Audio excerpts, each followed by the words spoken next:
রানী রাসমণির শ্বশুরবাড়িতে শুরু হয়েছে বিশাল দুর্গাপূজার আয়োজন। চারদিকে ঢাকের শব্দ, আলোর সাজ আর আনন্দের উৎসব। শাড়ি পরে পূজামণ্ডপে এলেন রাসমণি। তার চোখে ছিল ভক্তি আর শান্তি। হঠাৎ রাসমণি দেখলেন কয়েকটি পাঁঠাকে বলির জন্য বেঁধে রাখা হয়েছে। রাসমণি মনে মনে প্রতিজ্ঞা করলেন, মায়ের পূজায় আর কোনো প্রাণী বলি হবে না। এটা বহু বছরের নিয়ম। বলি বন্ধ হলে অমঙ্গল হবে। রাসমণি ছোটবেলা থেকেই ভগবান রামের ভক্ত ছিলেন। হে প্রভু, আমাকে পথ দেখাও। হঠাৎ পূজামণ্ডপ অলৌকিক আলোয় ভরে উঠল। সাধুর বেশে ভগবান রাম সেখানে এসে দাঁড়ালেন। ভগবান রাম বললেন, সত্যিকারের পূজা ভালোবাসা আর দয়ার মধ্যেই আছে।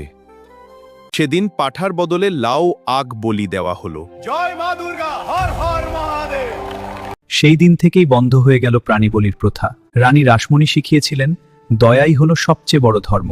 আপনি কি মনে করেন পূজায় প্রাণী বলি বন্ধ হওয়া উচিত? কমেন্ট করে জানান। আপনার প্রতিটি কমেন্ট আমাকে নতুন ভিডিও বানানোর অনুপ্রেরণা ও মোটিভেশন দেয়।